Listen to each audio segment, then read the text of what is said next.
सरकार के खिलाफ जाता है तो उसको फौरन अंदर जेल में डालते हो, या उसका एडवर्टाइजमेंट बंद करते हो, या नहीं तो उसको किसी ना किसी बहाने निकाल देते हो।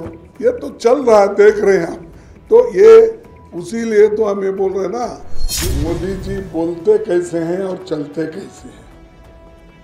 और उन्होंने, मैं पिछले का नहीं बोलने जाता हूँ, रिपीट होके आपको भी बोर हो जाएंगे। 15 लाख का भी बोले, 2 करोड़ का भी बोले, डबल इनकम बोले, फलाना बोले, ये सब उनके जो सत्यवाणी है वो तो है निकली, लेकिन वो सब झूठ बन गए। ये इलेक्शन के वक्त कोड ऑफ कंडक्ट रहता, तो इसीलिए तो कर्नाटक के बहुत से इंजीनियर्स लोगों का पोस्टिंग और प्रमोशन रुका है। मैं जो पॉलिटिक्स में आया हूँ वो नौकरी करने के लिए नहीं आया, मैं सेवा करने के लिए बचपन से पॉलिटिक्स में हूँ। मोदी की जितनी एज है उतना एज मेरा बचपन से सर्विस करने में, पॉलिटिक्स में, और एमएलए एमपी बन के मैं हूँ आज तक। तो वो क्या बोलते हैं, एक व्यक्ति के खिलाफ नहीं लड़ रहे मोदी बोल के, उसके उनके विचारधारा के खिलाफ हम लड़ रहे हैं। वही विचारधारा आरएसएस की है। वो दोनों एक होकर ही हमारे संविधान को खत्म करने का प्लान किए हैं। सरकारी नौकरियां इतनी खाली है देश में, 1 करोड़ के नज़दीक, और 30 लाख तो सिर्फ सेंट्रल गवर्नमेंट में है। संविधान कितना भी अच्छा हो, अगर संविधान को चलाने वाले लोग अगर खराब होते हैं, वैसा ही सरकार को चलाने वाले लोग अगर खराब हो जाते हैं तो ऐसी चीजें बढ़ते जाती हैं। किस बेसिस पे वो कहते हैं कि हम 400 पार? अरे तुम्हारा अस्तित्व तमिलनाडु में नहीं, आपका अस्तित्व केरला में नहीं है, आपका अस्तित्व तेलंगाना में नहीं है, आपका अस्तित्व कर्नाटक में 50-50 है, आप कमज़ोर महाराष्ट्र में हो, हर जगह कमज़ोर हो, और वेस्ट बंगाल में भी आप लड़ाई में हो, उड़ीसा में भी आप लड़ाई में हो। कहाँ से आ रहे भी आपके सीट 400 पर? देखो ये जो है गठबंधन सरकार आएगी, और हम ये जो आपके सामने रखे हैं मुद्दे वो हम अनुष्ठान में लाएंगे। खड़गे जी, एक सवाल था, जैसे आपने पंजाब के जो मुद्दे हैं वो बताए हैं, किसानों का मुद्दा है, चाहे वो नशे का मुद्दा है, चाहे किसानों के बच्चे बाहर जा रहे हैं, लेकिन एक मीडिया का बहुत बड़ा मुद्दा है कि जब मीडिया ये खबर चलाता है अपने टीवी पे, अपने यूट्यूब पे चलाता है, तो उसको बैन कर दिया जाता है, FIR दर्ज की जाती है, रिपोर्टर के साथ बदतमीजी की जाती है। उस पर आपका क्या कहना है? देखो, हम तो मीडिया फ्रीडम ऑफ एक्सप्रेशन होना चाहिए, फ्रीडम ऑफ राइटिंग होना चाहिए, बोलने का अधिकार, लिखने का अधिकार वो होना चाहिए। उसीलिए तो हम बोल रहे हैं ना, डेमोक्रेसी बचाओ, संविधान बचाओ। क्योंकि जो आज कोई भी चीज़ जो ठीक है, जो समझदारी की बात करता है, या थोड़ा सा उस सरकार के खिलाफ जाता है तो उसको फौरन अंदर जेल में डालते हो, या उसका एडवर्टाइजमेंट बंद करते हो, या नहीं तो उसको किसी ना किसी बहाने निकाल देते हो। ये तो चल रहा है, देख रहे हैं हम। तो ये उसी लिए तो हम ये बोल रहे हैं ना, जो संविधान है, संविधान को अब दुरुपयोग कौन कर रहे हैं? मोदी जी कर रहे हैं। और डेमोक्रेसी में इस तरीके से अगर चला और मीडिया को चौखंबा बोलते हैं, तो इसीलिए हम तो ऐसे चीज़ों को कभी अगर कोई गैर कानूनी चलाता है, अगर कोई ब्लैकमेलिंग करता है तो बात और है, उसके लिए कानून है, कानून के तहत करेंगे। मोदी और शाह ये कह रहे हैं कि 4 जून के बाद खड़गे साहब की पोजीशन चली जाएगी, और इसके साथ मेरा दूसरा सवाल ये है कि दिल्ली में कोड ऑफ कंडक्ट लगा हुआ है और कुछ ट्रांसफर्स अभी भी हो रहे हैं। वही मैं बताना चाहता था। देखिए, मेरे पास तो लिस्ट है, यानी मोदी जी बोलते कैसे हैं और चलते कैसे हैं। और उन्होंने, मैं पिछले का नहीं बोलने जाता हूँ, रिपीट होके आपको भी बोर हो जाएगा। 15 लाख का भी बोले, 2 करोड़ का भी बोले, डबल इनकम बोले, फलाना बोले, ये सब उनके जो सत्यवाणी है वो तो है, निकली, लेकिन वो सब झूठ बन गया।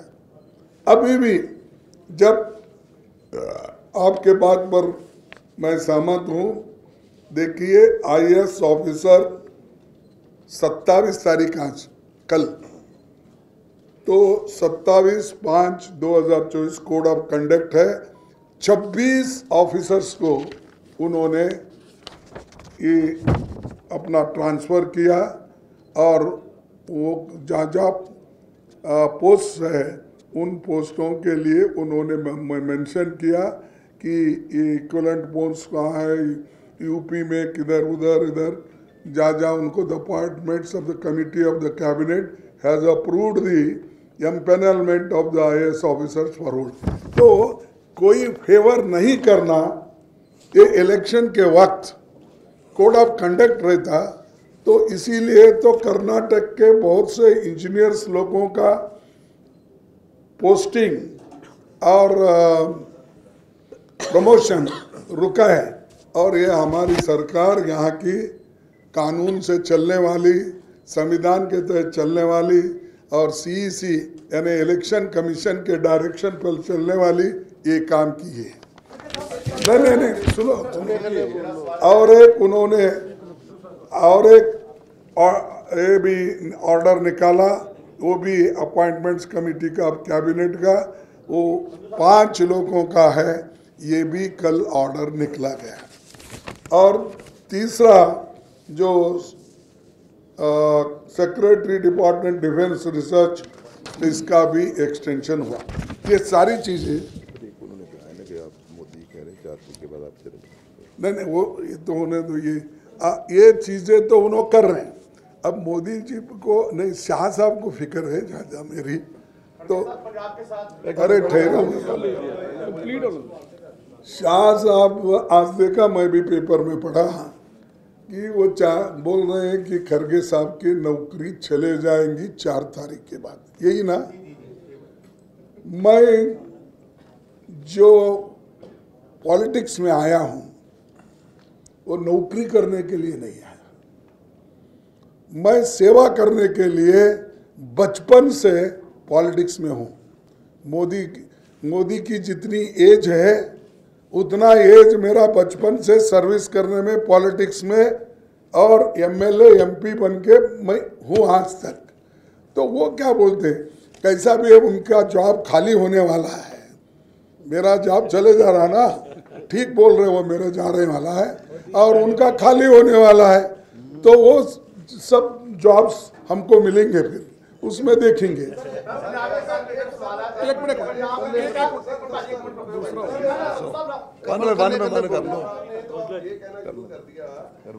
RSS की भी जरूरत नहीं है, तो इस बयान को कैसे देखते कि वो इतनी बड़ी पार्टी होगी जो उनकी मदर पार्टी है, जो उनसे निकले हैं, वो कह रहे हैं कि हम RSS की भी जरूरत नहीं है हमें। देखो भाई, उनकी मदर पार्टी रहने दो, फादर पार्टी रहने दो, हमसे कोई वास्ता नहीं, दोनों एक ही है हमारे लिए। जब तक उनकी विचारधारा एक है और उस विचारधारा से हम सहमत नहीं हैं, और इसीलिए तो हम लड़ रहे हैं मोदी के खिलाफ। उनकी विचार, एक व्यक्ति के खिलाफ नहीं लड़ रहे मोदी बोल के, उनके विचारधारा के खिलाफ हम लड़ रहे हैं। वही विचारधारा RSS की है, वो दोनों एक होकर ही हमारे संविधान को ख़त्म करने का प्लान किए हैं। तो मैं उसमें नहीं जाता, उसको क्या देख रहे, इसको दोनों पहले मिलके ही काम किए और आज भी हमको देश को खत्म करने का काम वही कर रहे हैं।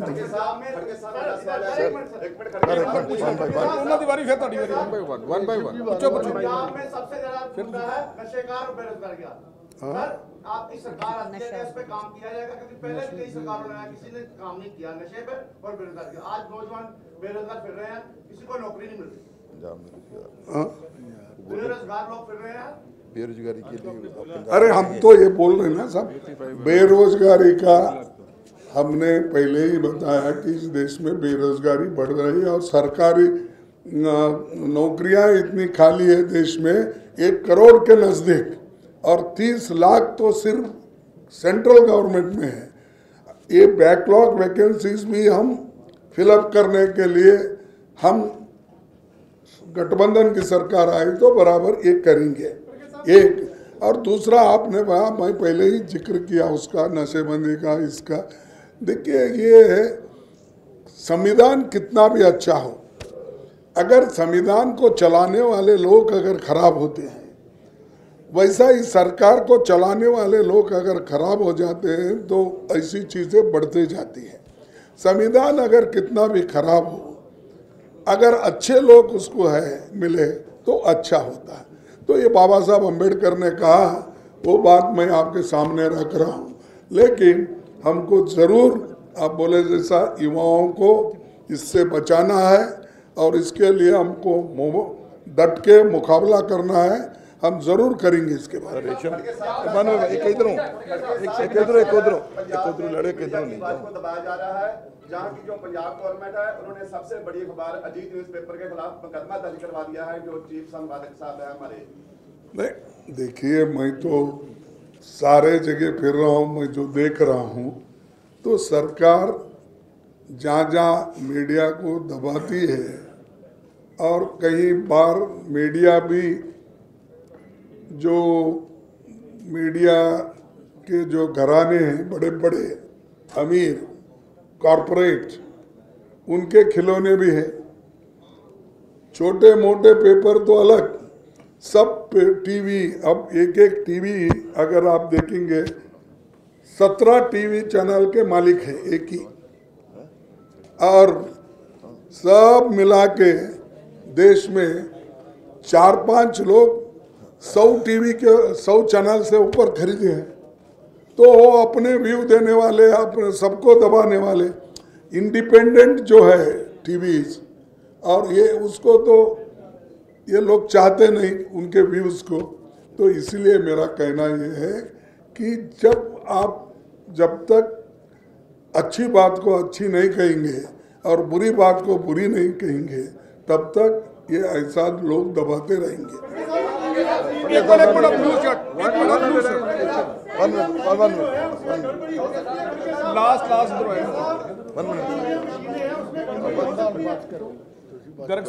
ये देखिए, अगर ऐसी मेरे तरफ से अगर मैं बोलते गया तो अभी शुरू किए शाह कि हम जीतने के बाद ये लोग बोलेंगे मशीन में गड़बड़ी हो गई इसलिए जीत। तो हम फेस तो कर रहे हैं, लेकिन किस बेसिस पे वो कहते हैं कि हम 400 पार। अरे तुम्हारा अस्तित्व तमिलनाडु में नहीं, आपका अस्तित्व केरला में नहीं है, आपका अस्तित्व तेलंगाना में नहीं है, आपका अस्तित्व कर्नाटक में 50-50 है, आप कमज़ोर महाराष्ट्र में हो, हर जगह कमज़ोर हो, और वेस्ट बंगाल में भी आप लड़ाई में हो, उड़ीसा में भी आप लड़ाई में हो। कहाँ से आ रहे भी आपके सीट 400 पर? जो हमारा एक सीट था कर्नाटक में, उस जगह हम 10-15 ला रहे हैं। तेलंगाना में हमारे 2 थे, हम वहाँ पर 8-10 से ज़्यादा ला रहे हैं। और हर जगह आप ऐसा हिसाब निकालेंगे तो हम 0 से ऊपर आ रहे हैं। तो वो आप ही के आएंगे ना, हमको किसके आएंगे? क्या ऊपर से आएंगे? तो जब आपके घट रहे हैं, हमारे जब बढ़ रहे हैं, तो इसका मतलब ये है कि वो 400 पार तो छोड़िए, वो बकवास है, लेकिन वो सरकार बनाने के काबिल भी नहीं, 200 के ऊपर वो जाएंगे नहीं। साथ आपका गठबंधन है, उस पे आपके क्या कहते हैं? आपके कैंडिडेट लड़ रहे हैं और आपका नेशनल लीडर कोई नहीं बोल रहा। पंजाब में नशा है, लॉ एंड ऑर्डर खराब है और आपका उनसे गठबंधन है। उनसे लड़ रहे हैं हम लोग। नहीं सर, यहाँ नहीं है। देखिए, इसीलिए यहाँ नहीं है। कहीं पर स्टेट लेवल में अलग ढंग से, लेकिन यहाँ पर हमारी लड़ाई जारी है ऐसे उसूलों के खिलाफ। और ऐसे लोग जो रिप्लाई नहीं यानी रिस्पॉन्ड नहीं करते, वो तो हम लड़ ही रहे। हम क्या पीछे हटे हैं थोड़ी, हम लड़ते रहेंगे, इसमें हम कामयाब होंगे, लोगों को भी मालूम होगा।